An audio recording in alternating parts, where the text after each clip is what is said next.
High বন্ধুরা, আজকে আপনাদের সামনে একটি অঙ্ক নিয়ে আসলাম। একটি খুঁটি মাটি থেকে 3 মিটার উপরে ভেঙে বিচ্ছিন্ন না হয়ে অন্য প্রান্ত মাটি থেকে 4 মিটার দূরে ভূমি স্পর্শ করলে খুঁটির দৈর্ঘ্য কত? এখানে 4টি অপশন দেওয়া আছে উত্তরে: 5 মিটার, 7 মিটার, 8 মিটার এবং 9 মিটার। এ ধরনের অঙ্ক আপনাদের পরীক্ষাতে বা চাকরির পরীক্ষাতে প্রায় সময় এসে থাকে। তো আমরা অঙ্কটি সমাধান করে দেখব যে কিভাবে অঙ্কটি সমাধান করা যায় এবং এর সঠিক উত্তর কত। চলুন আমরা অঙ্কটি সমাধান করি। প্রথমে আমাদের একটি খুঁটি নিতে হবে, খুঁটি আঁকতে হবে। আমরা এখানে একটি খুঁটি আঁকলাম।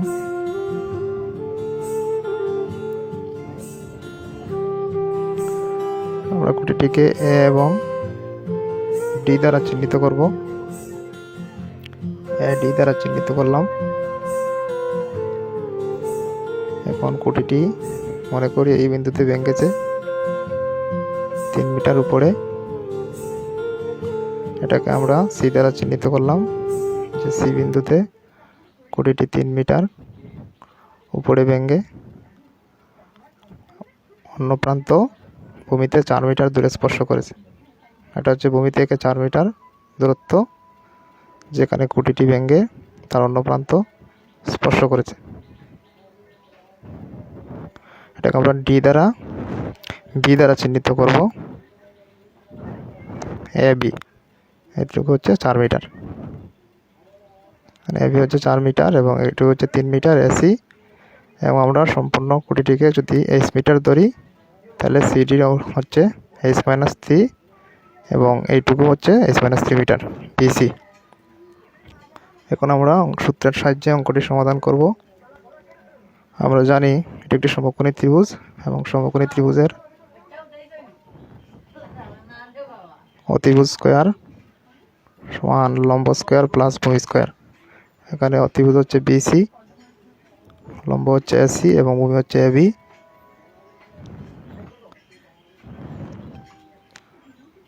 এবি হচ্ছে ভূমি, এসি হচ্ছে লম্ব। তাহলে BC square equal to AC square plus AB square.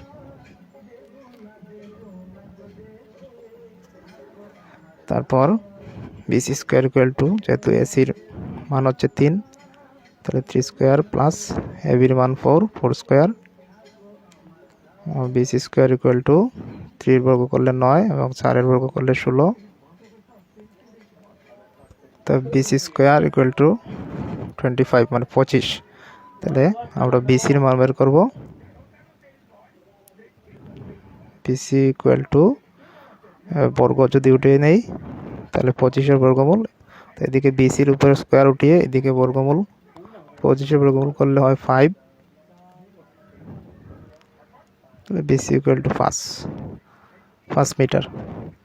আমরা অতিভুজের উচ্চতা অতিভুজ পেয়ে গেছি, বিসি সমান 5 মিটার।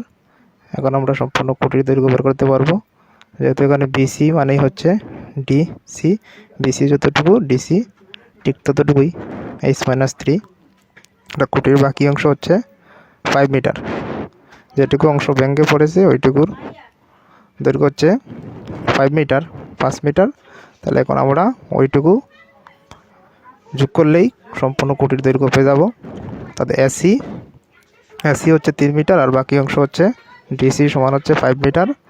তাহলে এসি এবং ডিসি যোগ করলে আমরা পুরো খুঁটির দৈর্ঘ্য পেয়ে যাব। তো AC equal to AC plus DC, equal to 3 plus 5। তো 3 প্লাস 5 তাহলে 8 মিটার। তাহলে সম্পূর্ণ খুঁটির দৈর্ঘ্য 8 মিটার। এটি হচ্ছে আমাদের উত্তর। এই ধরনের অঙ্ক সাধারণত চাকরির পরীক্ষায় এসে থাকে। প্রতি পরীক্ষাতেই একটি এই ধরনের অঙ্ক আসে, তাই আপনাদের জন্য একটি এই খুঁটি বা গাছ দিয়ে এই ধরনের অঙ্ক আসে একটি অঙ্ক সমাধান করলাম, যাতে আপনারা সহজেই অঙ্কটি বুঝতে পারেন। ধন্যবাদ।